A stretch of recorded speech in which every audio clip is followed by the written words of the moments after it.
In this video, we're going to talk about the differences between the Canon 50mm 1.2 L series and the Canon 50mm 1.8. Not an L series.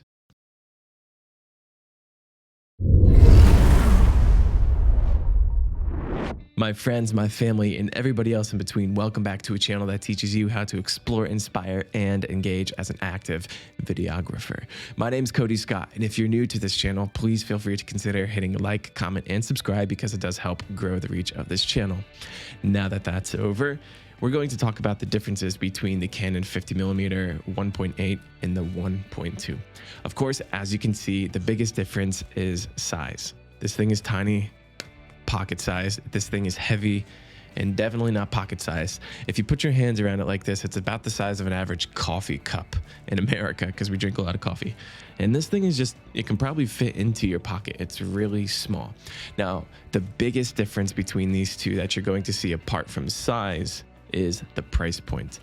The 50mm 1.8 is way more affordable than the 50mm 1.2. And for good reason. Now, when it comes to expensive lenses, you have to know why you're buying an expensive lens.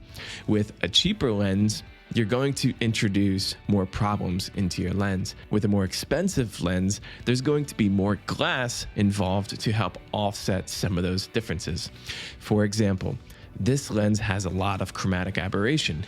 This lens does not have chromatic aberration. Now, how does that work? Well, you can't just remove chromatic aberration from a lens. You actually have to add more glass into a lens to offset the amount of light that goes through the glass and creates chromatic aberration when it hits the sensor.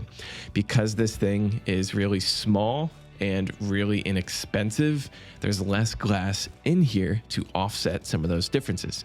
Now, the differences that you can see in a lens would be spherical distortion, optical distortion, chromatic aberration, sharpness, and more. Now, this lens is so heavy because there's so much glass to help offset some of those differences. Now, when you compare an image between these two lenses, you will notice a difference in sharpness, softness around the edges, chromatic aberration, spherical distortion, and of course that makes up the total quality of an image. Now, which one would I recommend? If you're on the fence, should I buy the 51.8 or the 51.2?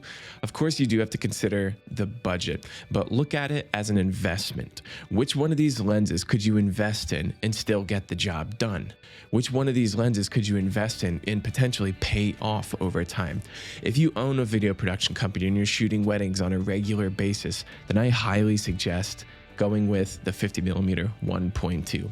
It's great for commercial work, it's great for weddings, it's great for real estate, and more.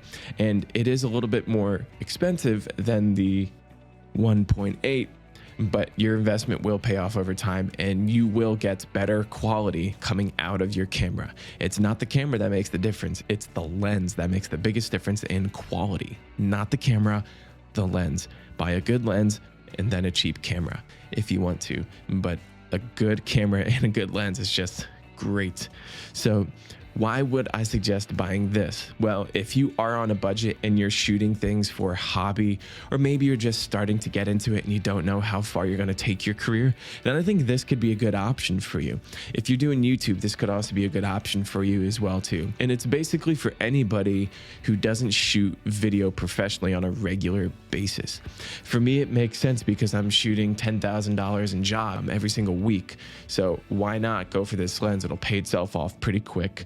And this lens would just be embarrassing, you know, to put that on a camera. Now, when you're considering all of this advice, please understand that I'm coming from the perspective of a commercial videographer. I shoot video, and yes, I do shoot photos, but I don't sell myself as a photographer because I'm not. I sell myself as a cinematographer, colorist, and more. So all of the aspects of these lenses that I'm comparing are based upon videography. Now, I do shoot often with a lot of photographers who use this lens, but they also use this lens. I have been on professional shoots where the photographer was using this lens and the results were amazing, but that's not because the lens and the camera are just remarkable. It's because the photographer mastered composition, lighting, and when you can master composition and lighting, it doesn't matter what lens you put on your camera. hypothetically speaking. Anyway, I hope you enjoyed this video. If you want to pick up any of those 2 lenses, there will be a link in the description where you can go shop, compare, and buy those lenses. So my suggestion would be buy this big one, make the investment. Anyway, that's all for me. If you found this video helpful, like, comment, and subscribe because it does help grow the reach of this channel. I love you guys, and I'll see you in the next one.